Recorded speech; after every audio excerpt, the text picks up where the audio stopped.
কালকে চ্যালেঞ্জটা তো আমি হেরে গেছি, তাই আমি আবারও নতুন চ্যালেঞ্জ করার জন্য এসে পড়েছি। এই সময় ভাগিনা কেন আমাকে ইনভাইট দিতেছে? মামা তুমি নাকি নতুন ইউটিউব চ্যানেল খুলেছো? হ্যাঁ মামা, আমি একটা ইউটিউব চ্যানেল খুলেছি। মামা তোমার তো কেবল 100 সাবস্ক্রাইবার হয়েছে, তুমি তো ভাইরাল হতে পারবে না। মামা আমাকে আরো কষ্ট করতে হবে, শুরুতে কেউ ভাইরাল হতে পারে না। তোমার ভিডিও তো কেউ দেখতে চায় না, কি ফালতু ভিডিও বানাও। মামা তুমি এভাবে বলো না, আমাকে কি অপমান করার জন্য এনেছো নাকি? যাই হোক মামা, তোমাকে আজকে একটা আমি চ্যালেঞ্জ দিব। তুমি যদি মামা এই চ্যালেঞ্জটাকে কমপ্লিট করতে পারো তাহলে সবাই তোমাকে লাইক সাবস্ক্রাইব করে দিবে, আর টিকটকে তোমার অনেক ফলোয়ার হবে। তাই নাকি মামা? তাড়াতাড়ি বলো কি চ্যালেঞ্জ। মামা 2 ভার্সেস 4 স্টার্ট দিব।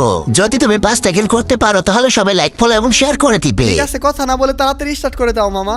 আজকে ছোট ইউজার বলে সবাই আমাকে অপমান করে। ভাগিনা যেহেতু বলেছে মাত্র 5 কিল করতে হবে, আমি অবশ্যই পারবো, তার জন্য ম্যাচটাকে স্টার্ট করে দিল। এখন যে কই নামবো তাড়াতাড়ি রাশ করতে হবে, কারণ আমাকে চ্যালেঞ্জটা কমপ্লিট করতে হবে।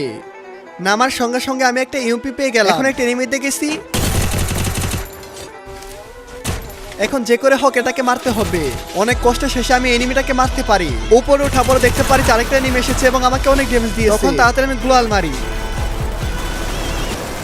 আমার মাইর খারাপ পরে এনিমিটা সেখানে শুয়ে পড়ে আর সেখান থেকে নেমে পড়ে, আমিও তার উপরে ঝাঁপিয়ে পড়ি। তারপর আর কি, সেখানে দাঁড়িয়ে থাকি আরেকটা এনিমির জন্য। সেখানে আবারও এনিমি চলে আসে আর সেখান থেকে আমি তাড়াতাড়ি পালাতে শুরু করি।